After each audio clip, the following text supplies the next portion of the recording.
Maithili express की शानदार प्रस्तुति।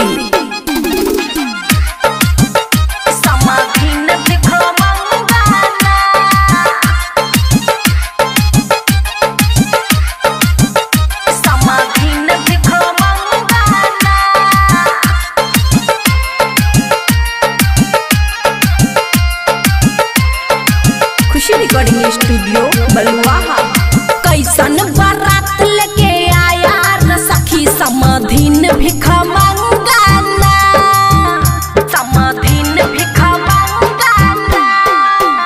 हरे छिन रहा बाराती लेके आया रे सखी समधीन भिख मंगाना।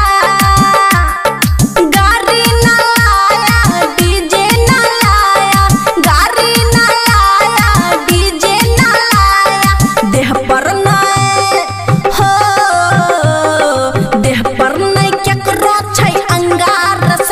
बाराती भिख मंगाना, देह पर नहीं केकरो छै अंगार सखी समधीन भिख मंगाना। कैसन बारात लेके आया रे सखी समधीन भिख मंगाना। डीजे सुमित सतीश रैनी, डीजे सुमित सतीश समधीन भिख मंगाना।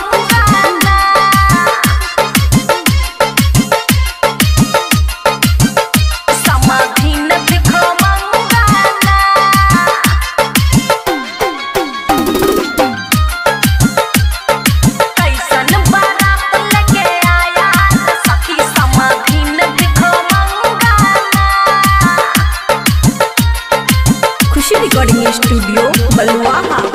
दुल्हा के जीजा छै साफे कना चूस गे, पॉकेट में चोरबै छै उले मन चूस गे।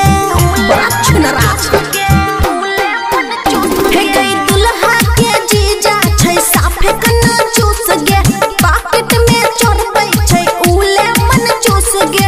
छिट छिट हो छिट छिट जलला के गंगा सखी समधीन भिख मंगाना। कैसन बारात लेके आया रे सखी समधीन भिख मंगाना। डीजे सुमित सतीश रैनी, डीजे सुमित सतीश समधीन भिख मंगाना।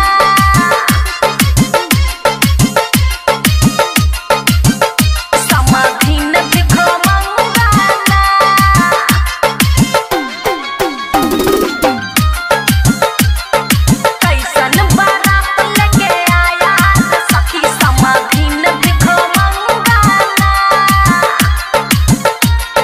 रिकॉर्डिंग स्टूडियो बलुआहा।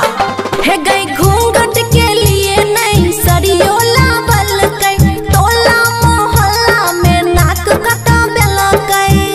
भिख मंगा सकै नाक कटा बेल। हे गई घूंघट के लिए नहीं सरियो लावल कई, टोला मोहल्ला में नाक कटा बेल कई।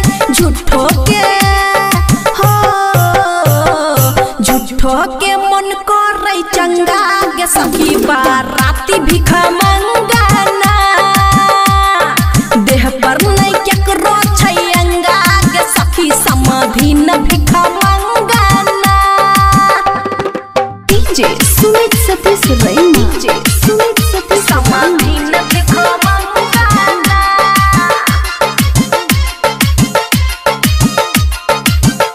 समधीन भिख मंगाना।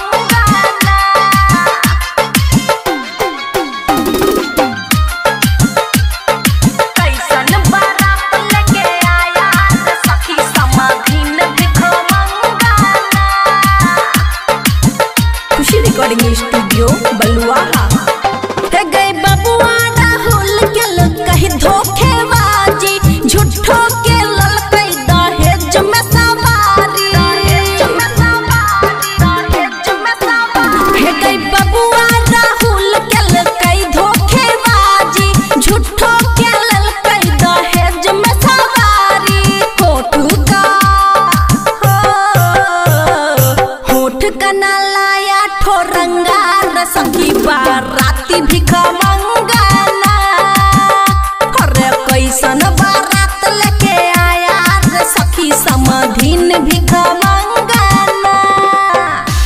रिकॉर्डिंग स्टूडियो बलुआहा।